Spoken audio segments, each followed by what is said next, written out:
Eh bien, avez-vous parfois du mal à consacrer votre vie à Dieu en totalité? Nous allons expliquer aujourd'hui comment faire ça et pourquoi il est si important d'être complètement engagé.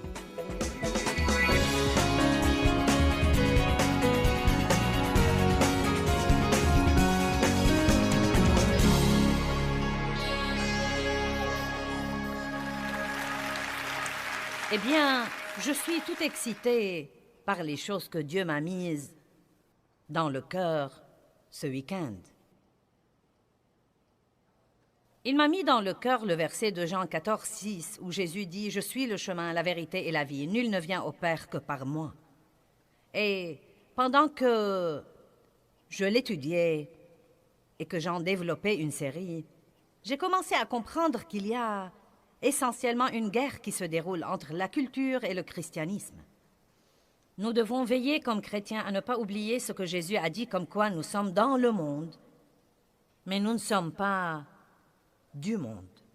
Dans le monde, mais pas du monde. Cela ne veut pas dire que nous ne pouvons pas jouir des choses. Cela ne veut pas dire que nous devons rester dans les réunions de prière et lire notre Bible tout le temps. Dieu a créé beaucoup de choses dont nous pouvons jouir. Nous pouvons alors nous amuser. Comme chrétiens, nous pouvons nous amuser ensemble, mais nous devons toujours avoir une échelle de valeurs. Et nous devons également fixer des limites et arrêter de changer ces limites chaque fois que ce n'est pas pratique de les respecter. Je crois que s'il y a une époque où les chrétiens devraient savoir ce qu'ils croient et pourquoi ils le croient, c'est maintenant. Il y a déjà tant de tromperies sur terre, et la Bible nous enseigne que plus la deuxième venue de Christ approche, plus la tromperie sera grande. Et la tromperie est une chose vraiment effrayante, car quand vous êtes trompé, vous ne savez pas que vous êtes trompé. Quand vous êtes trompé, vous ne croyez pas que vous êtes trompé. Vous croyez que ce que vous croyez est vrai. Non, mais vous croyez vraiment que ce que vous croyez en fait est vrai. Peut-être qu'il vous inspire confiance et semble bon. Peut-être qu'il y a des tas de gens qui l'approuvent avec vous. Mais malgré cela, vous pouvez en fait croire quelque chose qui vous soit très nuisible à la fin. Eh bien, il y a tant d'idées différentes et il y a d'ismes et de choses vraiment différentes qu'on nous présente aujourd'hui. En fait, je plains vraiment les gens et je n'arrête pas de prier tout le temps pour eux pour que Dieu leur montre vraiment la vérité. Car ça représente un vrai challenge pour les gens et surtout pour la jeune génération de notre monde aujourd'hui de savoir ce qu'ils sont censés croire. Et donc, Jésus dit très simplement, « Je suis le chemin, je suis la vérité, je suis la vie. Nul ne vient au Père que par moi. » Maintenant, laissez-moi vous dire quelque chose, et j'en parlerai davantage demain, mais il y a une chose très en vogue dans notre société aujourd'hui, comme quoi il n'y a pas de vérité absolue.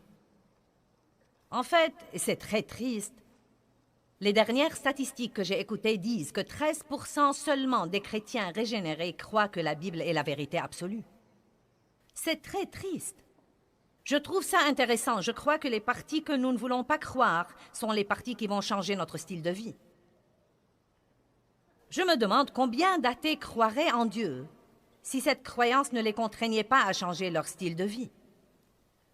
C'est incroyable ce que nous pouvons, comme par hasard, choisir de ne pas croire une chose juste parce qu'elle ne plaît pas à notre chair et ne nous permet pas de faire ce que nous croyons que nous voulons faire. Et j'insiste sur ce que nous croyons que nous voulons faire, car la plupart des choses que les gens croient qu'ils veulent vraiment faire et qu'ils font les rendent en fait absolument malheureux.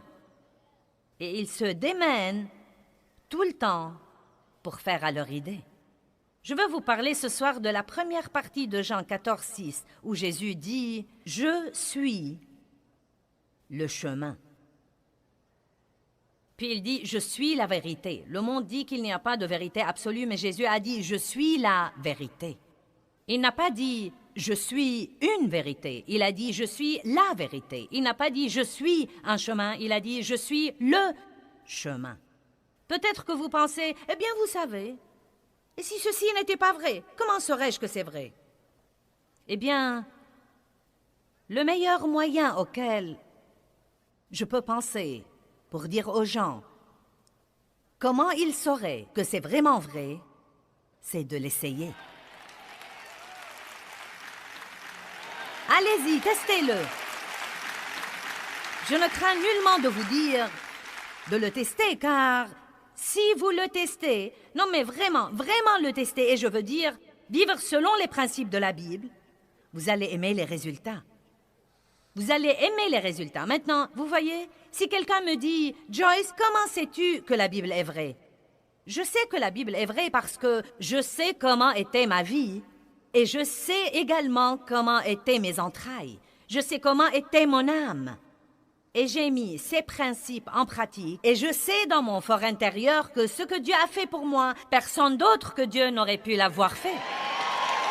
Personne d'autre que Dieu n'aurait pu me ressusciter de qui j'étais et d'où j'étais pour me permettre de faire le genre de choses que je fais sur terre aujourd'hui. Laissez-moi vous dire quelque chose. Quand la Bible dit que Dieu vous donnera la grâce, laissez-moi vous dire quelque chose. Il vous donnera la grâce.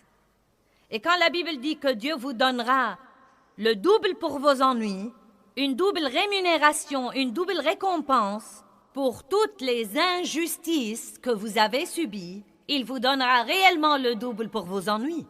Mais il faudra faire les choses à la façon de Dieu, et non pas à votre façon. Vous ne prenez pas les bénédictions en lisant la Bible. Vous prenez les bénédictions en faisant ce que la Bible dit. Si nous l'écoutons sans la mettre en pratique, nous nous trompons nous-mêmes par des raisonnements contraires à la vérité. Si nous écoutons la parole, mais que nous ne la mettons pas en pratique, je me demande combien de ceux qui sont là ce soir ont les étagères tapissées de livres chrétiens. Vous avez les CD et les bandes de tout le monde, vous avez les bijoux chrétiens, vous avez les t-shirts, vous avez les autocollants. Et peut-être que vous êtes vous-même impressionné par votre bibliothèque chrétienne quand vous la voyez. Non, mais vous avez les aimants sur votre frigo. Vous avez l'art chrétien sur vos murs. Mais je veux vous poser une question ce soir. Comment est-ce que vous vivez?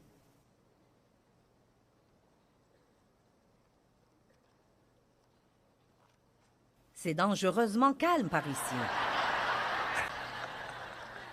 Comment est-ce que vous vivez? Et surtout les millions qui nous regardent à la télé. Comment est-ce que vous vivez? Si vous n'aimez pas votre vie, peut-être que vous devez commencer à examiner vos choix. Et si vos choix ne s'alignent pas sur la parole de Dieu, si vous commencez à prendre des décisions qui s'alignent sur la parole de Dieu et que vous les respectez, vous verrez des changements agréables dans peu de temps. Maintenant, est-ce très facile? Non, ce n'est pas facile car notre chair est remplie du principe du péché. Quand nous sommes régénérés, Jésus vient vivre au-dedans de nous. Son Saint-Esprit vient demeurer au-dedans de nous et nous recevons une nouvelle nature, la nature de Dieu. Mais le principe du péché est toujours très vivant dans notre chair. Vous devez nourrir votre esprit et vous faites ça en étudiant la parole, en passant du temps avec Dieu, en communiant avec des personnes qui pensent comme vous et sont positives et partagent vos croyances. Et vous nourrissez votre esprit. Quand vous louez Dieu et adorez Dieu, vous nourrissez votre esprit. Et étant là ce soir, vous nourrissez votre esprit. C'est différent de nourrir votre corps. Vous nourrissez votre esprit. Et si vous le nourrissez assez, il sera assez fort pour dire oui à Dieu et non à la chair. Mais si vous ne nourrissez pas votre esprit, le principe du péché qui est dans votre chair prendra toujours le dessus. Et bien que vous vouliez faire ce qu'il faut, vous vous surprendrez à faire ce qu'il ne faut pas, parce que vous n'êtes pas assez fort spirituellement pour dire non aux choses auxquelles vous devez dire non, et oui aux choses auxquelles vous devez dire oui.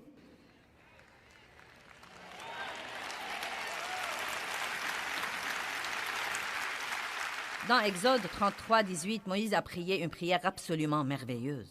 Et je suis contente de l'avoir trouvée tôt dans ma vie avec Dieu et de l'avoir priée pendant de nombreuses années. Il dit, Dieu, si j'ai trouvé grâce à tes yeux, je te prie maintenant, montre-moi tes voies.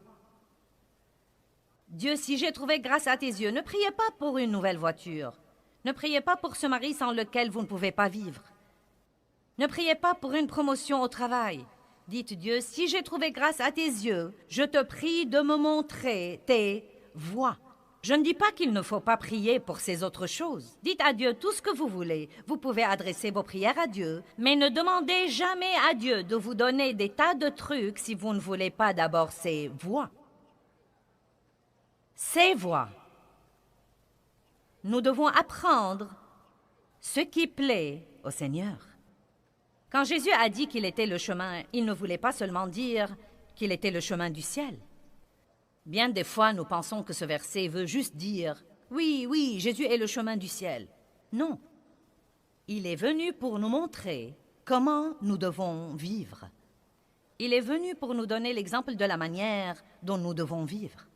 Et il veut que nous suivions son exemple. Et quand nous vivons comme il a vécu, à ce moment-là, nous donnons l'exemple aux autres personnes dans le monde. Est-ce que vous savez pourquoi les chrétiens en général n'impressionnent pas le monde aujourd'hui? Parce que nous parlons beaucoup de la vie, mais nous ne vivons pas toujours la vie. Et quand je dis nous, je ne veux pas dire vous, ou vous, ou vous, ou vous, ou vous, ou moi, ou quelqu'un d'autre. Il y a toujours des gens qui font ce qu'il faut. Il y a tant d'églises merveilleuses, mais il y a aussi des chrétiens et des églises. Et vous savez, quand je parle d'église, nous sommes l'église. Et donc, il y a beaucoup d'églises qui pratiquent la religion machinalement, et pourtant ne portent pas le fruit de leur christianisme. La Bible ne dit pas « vous les reconnaîtrez à leurs pratiques religieuses », elle dit « vous les reconnaîtrez à leurs fruits ». Je ne sais pas comment vous passez votre temps de prière et d'étude de la Bible, mais je passe beaucoup de temps sur moi-même. Et ce n'est absolument pas un temps égoïste passé sur moi. Non, mais je dois rester tout le temps intègre devant Dieu, car je ne peux pas faire ce que je fais et essayer en même temps de mener les autres si je leur dis des tas de trucs que je ne pratique pas moi-même. Et donc, vous devez travailler sur vous-même avec Dieu. Vous ne devez pas essayer de le faire sans le Saint-Esprit, mais vous savez, si vous êtes de mauvaise humeur, n'attribuez pas la responsabilité aux autres. Étudiez tout ce que vous pouvez trouver sur la colère et le mauvais caractère et le fruit de l'esprit, et priez là-dessus et étudiez-le, priez là-dessus et étudiez-le, priez là-dessus et étudiez-le, jusqu'à ce que vous agissiez mieux. Amen. Puis prenez la chose suivante qui vous pose un problème et arrêtez de regarder tous les autres et d'essayer de comprendre ce qui ne va pas chez eux et de leur dire ce qu'ils devraient changer. Vous avez déjà pensé à 10 personnes que vous auriez aimé qu'ils soient là ce soir parce que vous savez combien ils ont besoin de ce message. Eh bien, vous êtes là et ils ne sont pas là. Donc devinez quoi? Dieu doit avoir quelque chose à vous dire.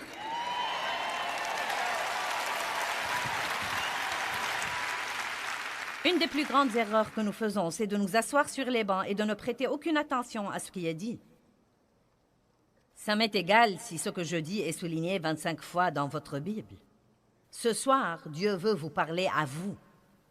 Où que vous soyez, il veut que vous décidiez de vous élever à un niveau plus haut dans la manière dont vous le représentez et d'être un meilleur exemple plus que jamais. Il y a une façon de vivre et une façon de ne pas vivre. Quand Jésus est venu, ses voies étaient radicalement différentes. Vous pouvez certainement dire que Jésus était révolutionnaire. Il est venu pour mettre les choses sens dessus dessous. Et quoi que faisaient tous les autres, il ne le faisait pas comme il le faisait. Et il ne s'est pas plié à leur voie pour s'intégrer. Il a fait ce qu'il savait que son Père voulait qu'il fasse, et ce que pensaient tous les autres était leur problème, et non pas le sien. Nous avons besoin de plus de personnes qui prennent l'attitude « Je comparaîtrai un jour devant Dieu et je lui rendrai compte pour ma vie. Et je devrais vivre ma vie sur terre en me souciant davantage de ce qu'il pense que de ce que vous pensez. » Nous voulons tous plaire à tout le monde. Nous voulons tous être acceptés, mais nous ne devons pas transiger tout le temps pour avoir cette acceptation. Nous ne devons pas transiger tout le temps pour avoir ce que le monde offre. Si nous voulons servir Jésus, nous devons arrêter d'être tièdes. Nous devons être ardents, embrasés. Soit nous entrons et nous sortons, soit nous serons écrasés. Amen. En fait, le christianisme, dans ses tout débuts, s'appelait le chemin. J'aime ça. Et quand Jésus a dit « Je suis le chemin », il était venu montrer aux gens comment ils devraient vivre. Et c'était tellement différent des choses auxquelles les gens étaient habitués. Et nous trouvons dans la Bible plusieurs références au chemin. Et je veux vous en montrer 2 ou 3. Regardons Actes chapitre 9, verset 2.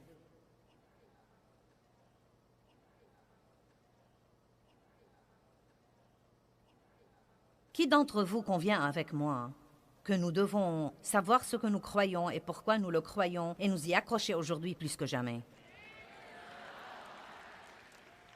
Croyez-moi, s'il y a une époque où le monde va nous observer, c'est l'époque que nous vivons en ce moment. S'il y a vraiment une occasion pour mener les gens au Christ, c'est l'époque que nous vivons en ce moment.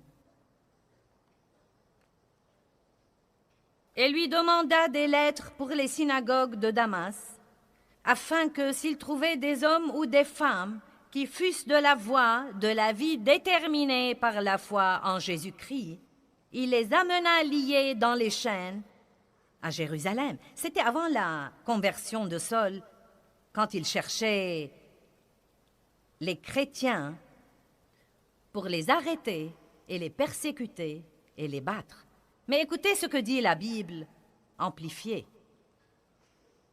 Il cherchait des hommes ou des femmes qui fussent de la voie de la vie déterminée par la foi en Jésus-Christ. Il dit donc que si quelqu'un croit en Christ, il doit y avoir un mode de vie déterminé qu'il doit vivre ou qu'il doit mener.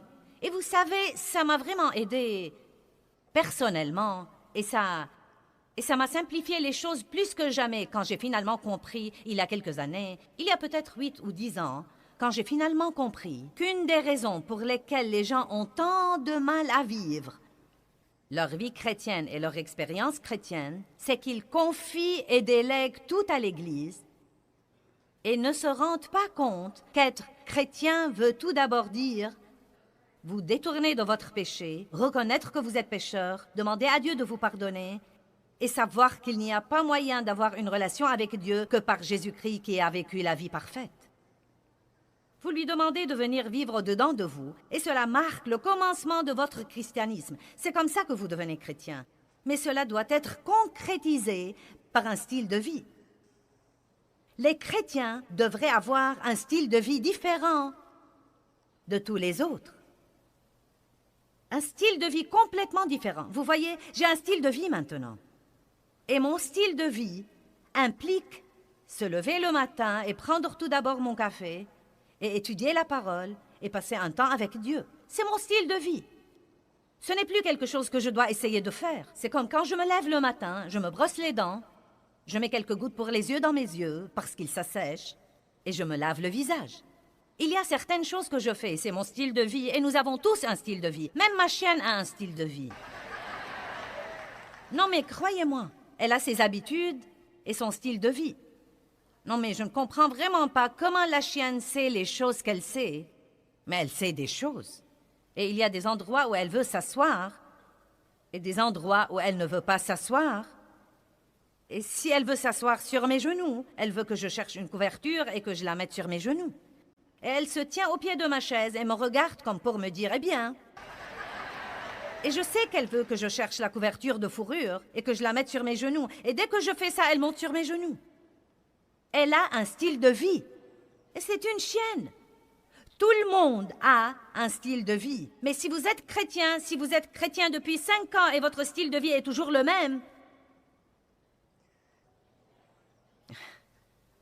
Non, mais si vous traînez toujours avec toutes les personnes négatives, excentriques, grincheuses, avides avec lesquelles vous traîniez autrefois, pas étonnant que vous ne changiez pas.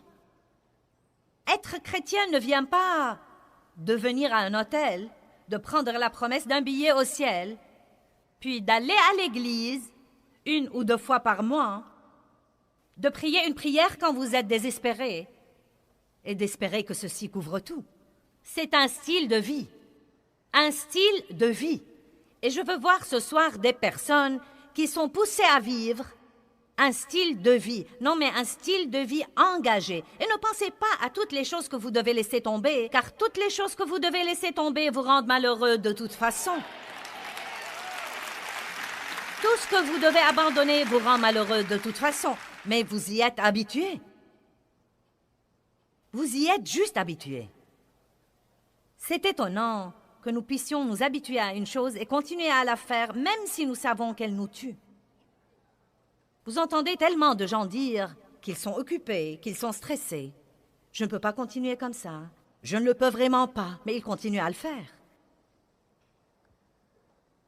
Et ils n'arrêtent pas jusqu'à ce que quelque chose de radical ne les arrête.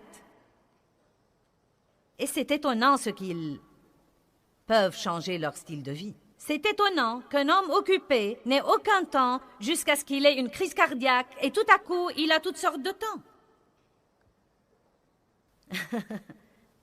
Je veux que vous me regardiez et que vous m'écoutiez.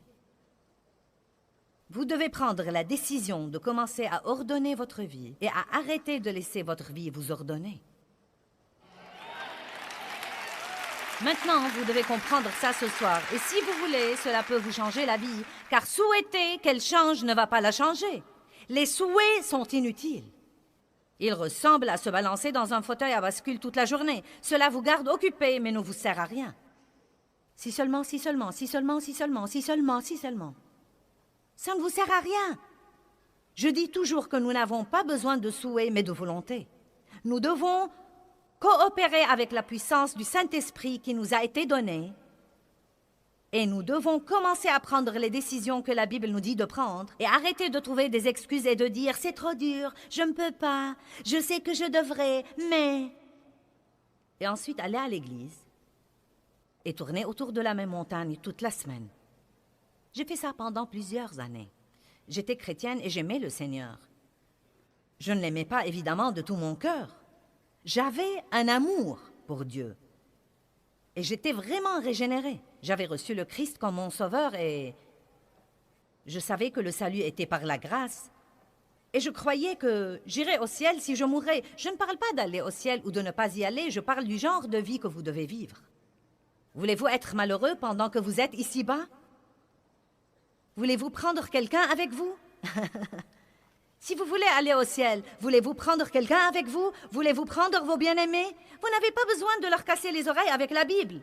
La Bible dit qu'une femme peut gagner son mari non sauvé par sa vie de piété. Et non pas en allant à l'église tous les dimanches et en rouspétant toute la semaine.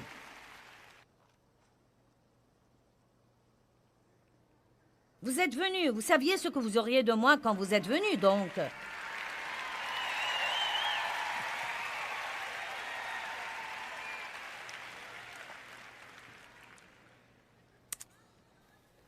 Vous savez, c'est la vérité absolue. J'allais à l'église depuis des années, mais il n'y avait vraiment pas une grande différence entre moi et les incroyants qui marchaient dans les rues de mon lotissement.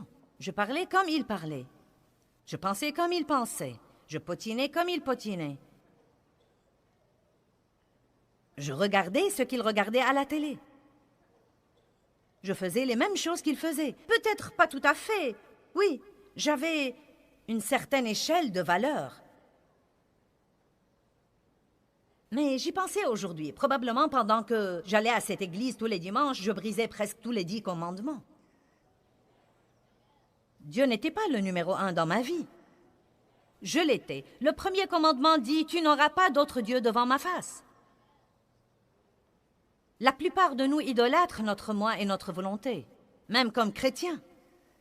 Et vous savez, à dire vrai, vous qui êtes ici êtes probablement plus avancés que beaucoup de personnes qui nous regardent en ce moment à la télé. Et ce n'est pas pour abaisser quiconque. Il y a des gens merveilleux qui nous regardent, mais il y a aussi des gens qui viennent juste de regarder l'émission. Soit vous ne connaissez même pas Dieu, soit vous le connaissiez et vous l'avez renié, soit vous faites ce dont je parle, vous allez à l'église, mais vous ne vivez pas pour Dieu. Votre style de vie est toujours pareil à celui des incroyants que vous connaissez. Et donc vous qui êtes ici, je vous demande un peu de patience ce soir, car je recherche ces millions de personnes dans le monde qui ont besoin d'écouter ce que j'essaye de dire, et j'essaye aussi de vous aider. J'allais à l'église depuis des années, mais il y avait très peu de différence entre moi et tous les autres, et je désobéissais probablement aux 10 commandements. Vous dites, eh bien, Joyce, est-ce que tu es quelqu'un? Eh bien, vous savez, Jésus dit que haïr est un meurtre en ce qui concerne le cœur. La Bible dit « Honore ton père et ta mère pour que tout aille bien pour toi ». Je n'honorais pas mon père et ma mère, mais j'avais une bonne excuse. Ils m'avaient maltraité. La Bible ne dit pas de le faire s'ils ne vous ont pas maltraité et que s'ils vous ont maltraité, vous êtes exempté. Allez maintenant, je vous ai eu, je vous ai eu, je vous ai eu. J'ai eu des tas de vous là. Eh bien, Dieu ne s'attend sûrement pas à ce que je sois bonne envers eux après ce qu'ils m'avaient fait. Aussi, il s'attend. Si il s'attend, eh bien, ce n'est pas juste, ce n'est pas équitable. Mais ça produira de formidablement bons résultats.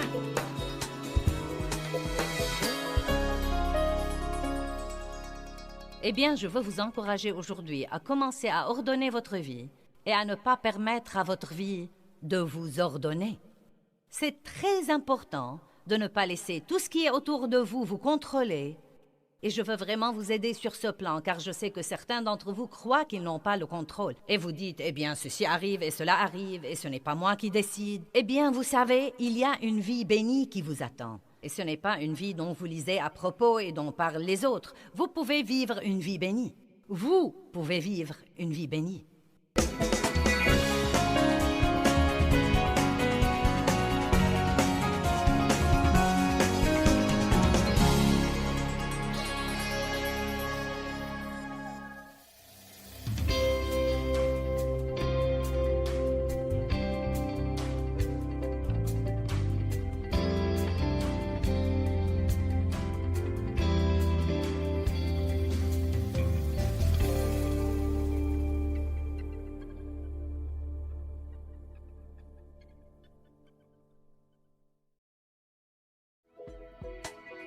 Eh bien, nous choisissons tous la manière dont nous voulons vivre et il y a beaucoup de chemins différents que nous pouvons prendre.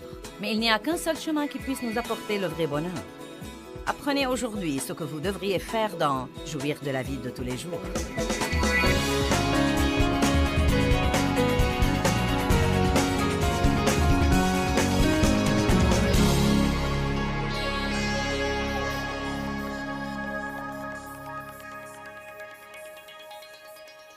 Dans Proverbe 14, 12, la Bible dit « Telle voie paraît droite à un homme, mais son issue, c'est la voie de la mort. » Maintenant, je ne crois pas que cela parle de mourir et d'aller à la tombe. Non, mais il y a une voie qui nous paraît droite. Et je vais vous dire ce que c'est que cette voie. C'est la voie qui semble droite.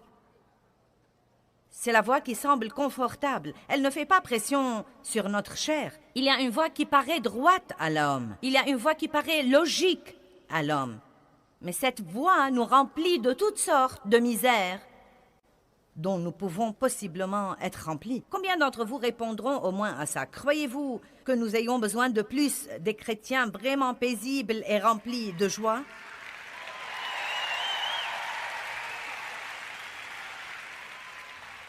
Vous savez, parfois... Non, mais c'est triste à dire, mais parfois les personnes les plus méchantes que vous rencontrez sont à l'église. Mais il y a aussi de merveilleuses personnes là. Il y a beaucoup de personnes merveilleuses et aimantes là. Mais tout le monde là doit être comme ça. Et si elles ne sont pas comme ça quand elles arrivent là, elles devraient suivre un style de vie qui est complètement différent. Je crois que si nous voulons vraiment changer, je crois que nous pouvons changer beaucoup plus vite que nous ne changeons en ce moment. Si nous arrêtons de chercher un chemin facile, nous voulons que tous les autres prient pour nous ou fassent les choses à notre place. Je vais vous dire ce que dit Jésus. Mourrez! Crucifiez la chair! Je vais vous dire comment il faut vivre. Il dit, oubliez-vous et oubliez tous vos intérêts. Ne pensez plus à vous-même. Prenez votre croix et suivez-moi. Je vais vous montrer une façon de vivre toute nouvelle.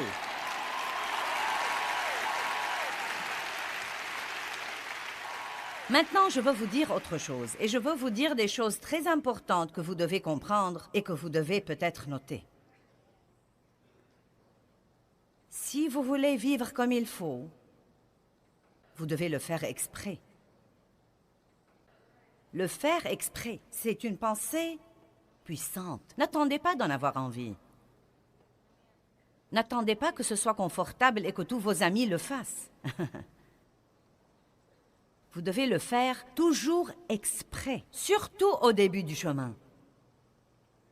Si vous devez vous lever et passer un temps avec Dieu, il faut le faire exprès. Peut-être des choses comme dormir un peu plus tôt la nuit. Qui sait, il va falloir même... Les perfectionnistes seraient peut-être obligés de partir le matin sans faire leur lit.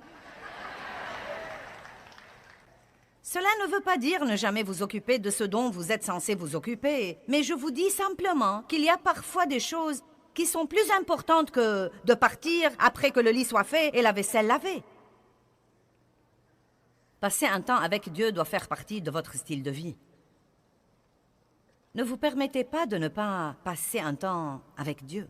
Traiter les autres comme il faut doit faire partie de votre style de vie. Être patient avec les autres doit faire partie de votre style de vie. Je ne suis vraiment pas une personne patiente, si vous l'êtes. Ce fruit n'est peut-être pas encore sorti sur vos petites branches, mais il est en vous. Nous ne comprenons pas ces trucs-là. Savez-vous que la Bible parle du fruit de l'esprit? Et si vous étudiez le mot patience en grec, vous saurez que c'est un fruit qui ne grandit que dans les épreuves. Donc, quand avez-vous besoin de patience? Quand vous ne faites pas à votre idée. Quand l'employé est lent et que vous êtes pressé. Amen? Vous pouvez avoir un ministère.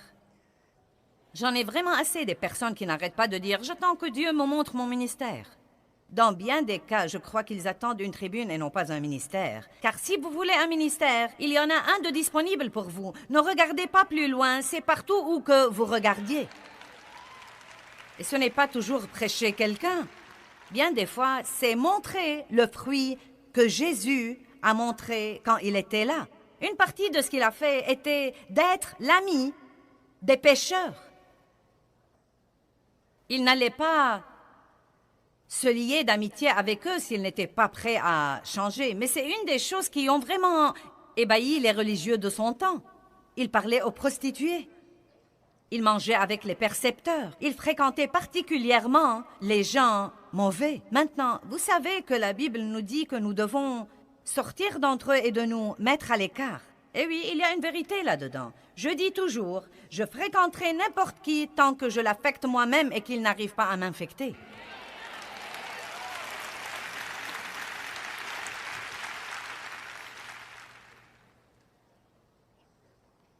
Les voix de Dieu sont élevées au-dessus de nos voix. Nous devons être assez intelligents pour examiner le fruit de nos voix et pour nous demander si nous n'avons pas ce que nous avons à cause des choses que nous faisons. Maintenant, Psaume 37, 5. Ma belle-mère, qui est allée chez Dieu, m'a donné ma première Bible. Elle était blanche et plus petite que celle-ci. C'était la version King James. Et sur la couverture, non mais je ne savais rien de rien. Je commençais à l'époque à aller à l'église. Je n'avais pas encore fait mes années de religion et je n'étais pas encore vraiment sérieuse. Psaume 37, 5. Remets ta voix sur l'Éternel et confie-toi en lui et il agira. Cela avait l'air très spirituel. Oh, merci, maman.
Savez-vous ce qu'il faut pour remettre sa voix? Remettre sa voix au Seigneur et compter sur lui et attendre qu'il agisse? Quelles étaient mes voix que j'ai dû remettre au Seigneur?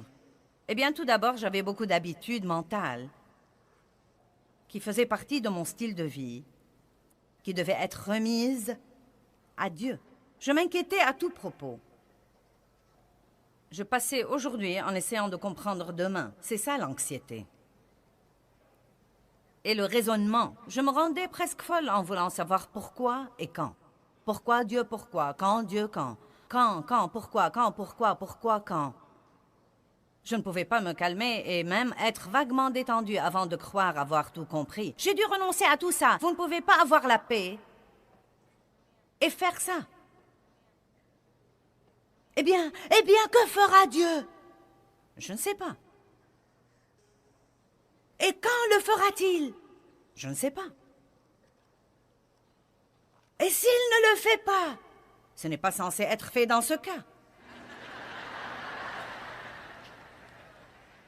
Nous étions avec un groupe la nuit dernière et j'ai dit à l'une des dames, je ne la connaissais pas très bien et je lui ai dit, donc que fais-tu? Et elle m'a dit, j'essaye toujours de comprendre ça. Je lui ai dit, c'est cool, je suis tout à fait pour, tu ne dois pas t'en vouloir. Je ne supporte pas quand les gens commencent à demander à l'adolescent de 13 ans ce qu'il va faire quand il sera grand. Donc, que vas-tu faire quand tu seras grand? Au moment où la plupart des adolescents quittent l'école, ils sont des boules de nerfs qui essaient de comprendre ce qu'ils sont censés dire à tout le monde sur ce qu'ils vont faire de leur vie. Qui sait ce qu'il va faire de sa vie quand il a 16 ans ou 18 ans? Et même ce que vous croyez que vous voulez faire, vous finissez par ne pas le faire du tout. J'étais comptable et je suis devenue prédicatrice, imaginez ça. Nous devons arrêter d'essayer de tout comprendre tout le temps et de donner aux autres l'impression d'être stupides parce qu'ils ne savent pas tout le temps. Il n'y a pas de mal à ne pas savoir car Dieu sait. Et tant que vous le connaissez, vous êtes en bonne main. Amen. Une autre dame m'a dit, dans cette réunion-là, elle m'a dit, as-tu toujours des doutes après toutes ces années avec Dieu? As-tu toujours des doutes sur les décisions que tu fais? Je lui ai dit, cela m'a presque rendue folle dans le passé. J'étais irrésolue à tel point que j'en devenais presque malade mentale. Je prenais une décision, je la changeais, je prenais une décision, je la changeais, je mettais une tenue, je l'enlevais.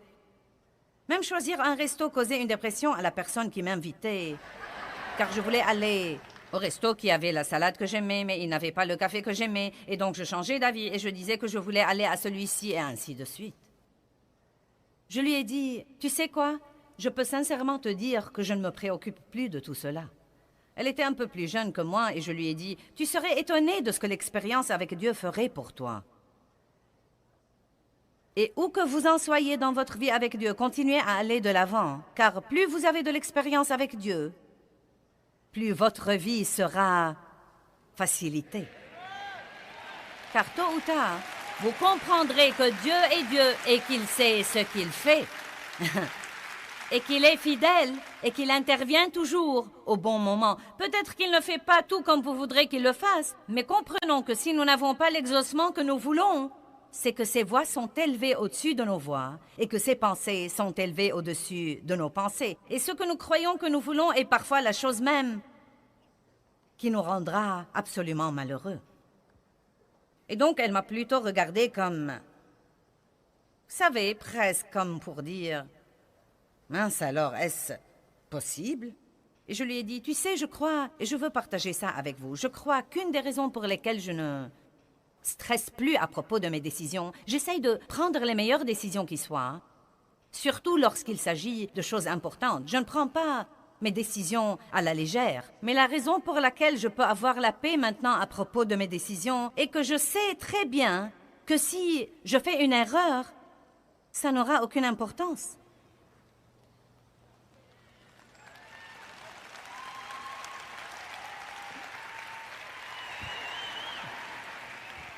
Certains n'ont pas même su s'il fallait applaudir ou non. Car vous vous dites, ça ne peut pas être bon, nous devons vraiment essayer. J'essaye. J'essaye de mon mieux d'écouter Dieu. Je veux être dans la volonté de Dieu. Je ne veux pas faire de bêtises. Je ne veux pas faire d'erreurs. Mais croyez-moi, je peux penser à 3 choses en ce moment que j'ai faites l'année passée qui étaient vraiment stupides. Non mais vraiment, vraiment, vraiment stupides. Même l'autre jour que je pensais encore, je n'arrive pas à croire que j'ai fait ça. Je n'arrive vraiment pas à croire que j'ai fait ça. Mais vous savez quoi? Dieu savait ce qu'il aurait quand il m'a choisi. Je ne surprends pas Dieu.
Et vous non plus. Il savait déjà à propos de cette erreur et il l'avait déjà couverte avant que je ne l'ai faite. Vous ne pouvez pas vivre en paix sans un nouveau style de vie. Et ce nouveau style de vie implique de nouvelles façons de penser, de nouvelles façons de parler. Nouvelles façons de parler, nouvelles façons de parler, nouvelles façons de parler. Oh, je suis bloqué. Nouvelle façon de parler, nouvelle façon de parler. Combien de chrétiens, à votre avis, parlent aujourd'hui comme tous les autres dans le monde? Et pourtant, la Bible dit clairement que la mort et la vie dépendent de la langue. Et elle dit aussi que celui qui l'aime mangera de son fruit, que ce soit la vie ou la mort. Est-ce que vous savez combien nous pouvons changer nos vies pendant 1 an si nous commençons à dire ce que dit Dieu? Allez, vous n'êtes pas assez heureux ce soir.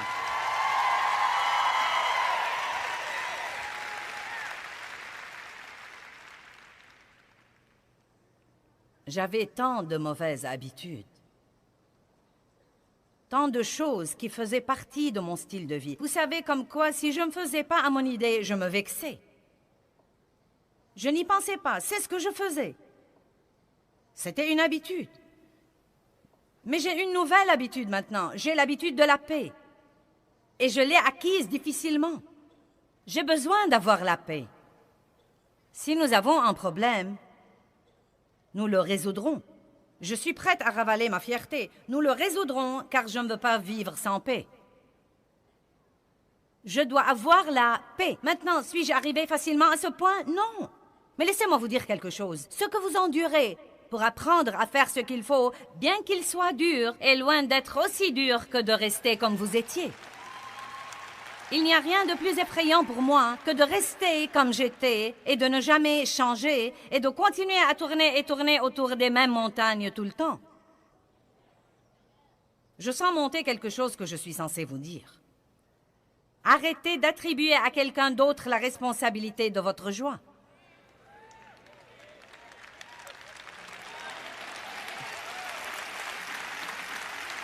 Vous n'avez pas tous l'air d'être heureux.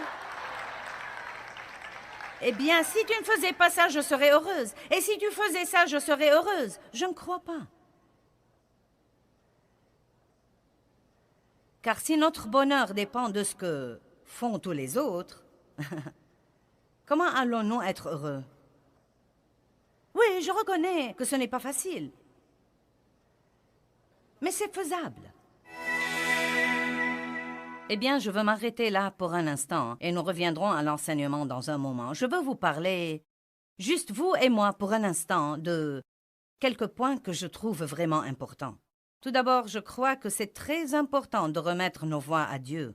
Vous savez, nous avons tous nos voix. La Bible dit « Le cœur de l'homme médite sa voix, mais c'est l'Éternel qui dirige ses pas. » Et vous savez quoi? Je peux être têtu et marcher dans ma voie, et vous aussi. Mais croyez-moi, ça ne va jamais produire de bonnes choses dans ma vie. Laissez-moi vous poser une question. Êtes-vous dans un match de lutte avec Dieu en ce moment? Vous savez quoi? Vous devez vraiment le laisser gagner. Car tant que vous ne déciderez pas de faire tout à la façon de Dieu, vous serez malheureux. Et nous devons tous veiller à penser comme il faut et à parler comme il faut, en alignant nos pensées et en alignant nos paroles sur la parole de Dieu. Eh bien, vous savez, un des moyens de s'engager envers Dieu, et c'est en fait un moyen de coopérer avec Dieu d'une façon beaucoup plus grande, c'est de ne pas penser toutes sortes de choses qui ne sont pas en accord avec la parole et de ne pas avoir, vous savez, ce qu'on peut appeler une bouche déchaînée et dire tout ce que nous voulons quand nous voulons. Mais commencez à aligner vos pensées et vos paroles sur la volonté de Dieu. Accordez-vous avec Dieu et vous aurez ce que Dieu dit que vous pouvez avoir. Et finalement, j'ai une autre remarque qui est très importante et que j'essaye de faire aujourd'hui.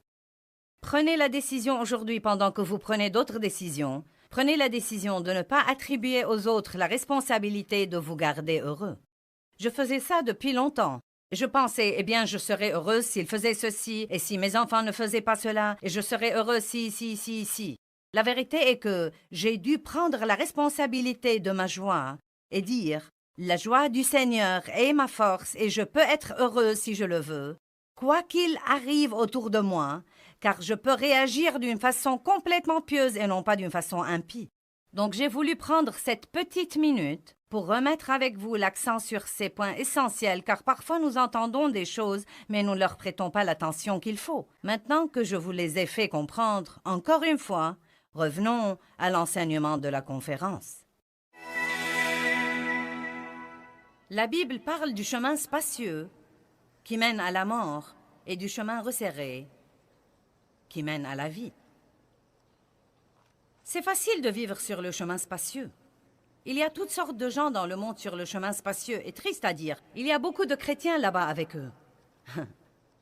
Mais il y a aussi un chemin resserré, et il n'y a pas beaucoup de gens qui le prennent, mais oh, croyez-moi, ceux qui le prennent changent le monde. Ceux qui le prennent mènent une vie que les autres voudraient ardemment avoir.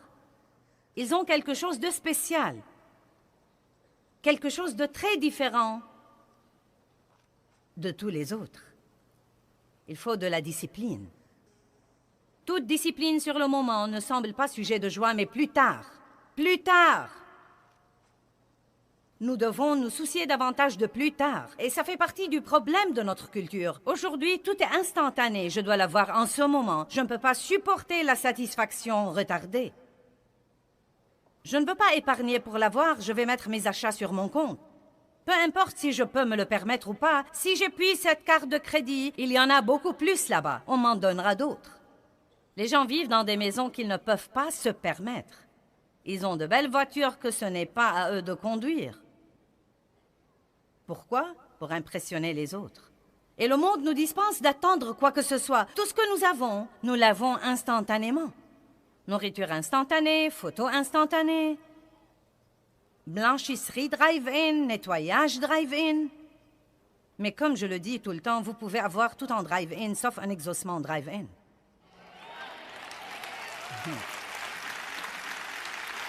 Et il y a une vie. Jésus dit, je suis le chemin, je suis la vérité, je suis la vie.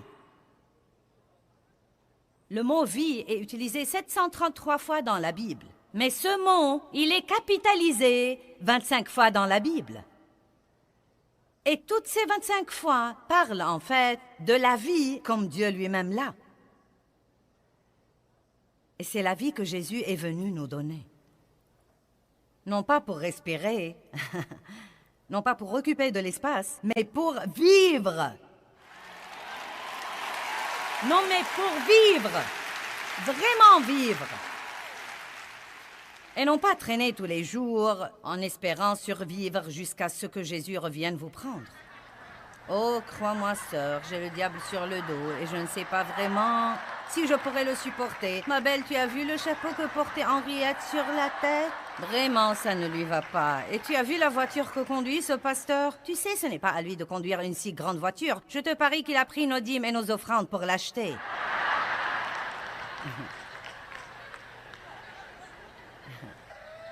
Eh bien, parler de lui de cette façon est pire que ce qu'il conduit.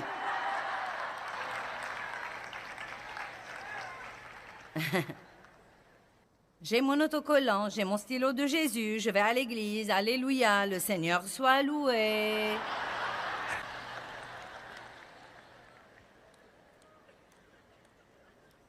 Matthieu 10, 39 dit, renoncez à la vie inférieure pour que vous puissiez avoir la vie supérieure. Il y a une vie pour nous. Et je ne sais pas ce que vous allez faire, mais j'ai décidé d'être révolutionnaire. Même si je devrais chambarder et bouleverser tout dans mon monde, je vais avoir la vraie vie que Jésus-Christ est mort pour me donner. Je vais apprendre ses voies, je vais apprendre la vérité de Jésus, et je vais avoir cette vie-là. Non pas la vie avec un V minuscule, mais la vie avec un V majuscule. Jésus dit, je suis le chemin. Je suis le chemin. Il a enseigné des voies illogiques. Si vous vous attendez à ce que tout ce que Dieu dit soit logique, vous feriez aussi bien de descendre du bateau. Ce que vous devez chercher, ce n'est pas si c'est logique là-haut, mais si c'est bon ici-bas. Car vous voyez, nous savons des choses ici. C'est pourquoi il y a un problème quand vous savez ici ce que Dieu veut que vous fassiez, puis vous vous demandez ce que vous en pensez. Jésus a dit des choses insensées comme « Vous avez appris qu'il a été dit œil pour œil et dent pour dent. Mais moi je vous dis, pardonnez à vos ennemis, bénissez ceux qui vous maltraitent et vous maudissent pour montrer que vous êtes les fils de votre Père qui est dans les cieux. » Non mais il a dit des trucs radicaux. Non mais il y a une promesse dans la Bible que malgré toutes mes années comme chrétienne, non mais comme vraie chrétienne engagée, je ne suis toujours pas sûre que je comprends son poids, et je ne sais pas combien d'entre nous le comprennent. Jésus dit essentiellement, tout ce que vous voulez que les hommes fassent pour vous, faites-le de même pour eux. Tout ce que vous voulez, donnez-en un peu d'abord, puis vous pourrez l'avoir. Il y a un moyen efficace dont vous pouvez avoir tout ce que Dieu a dit que vous pouvez avoir. Mais ce n'est pas en priant pour l'avoir, vous devez en donner un peu d'abord. Vous vous souciez pour l'économie? N'arrêtez surtout pas de donner. Vous craignez de perdre votre travail? Augmentez votre don. Vous êtes solitaire? Soyez gentil avec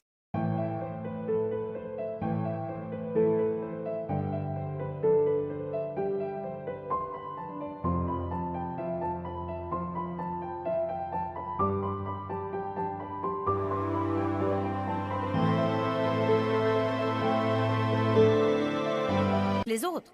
Vous avez besoin d'aide? Allez aider quelqu'un. Vous avez besoin de prière, priez pour les autres. Vous avez besoin de miséricorde, commencez à être miséricordieux. Vous pouvez avoir tout ce que Dieu dit que vous pouvez avoir.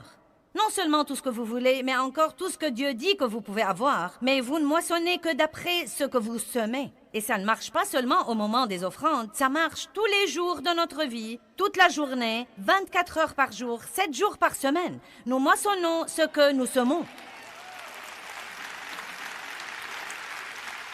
Mon Dieu, quelle vie passionnante! Mince alors! Vous savez, vous penserez peut-être que je suis folle quand je le dis, mais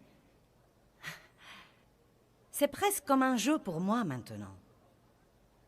Je suis bien décidée à battre le diable en faisant ce que Dieu me dit de faire.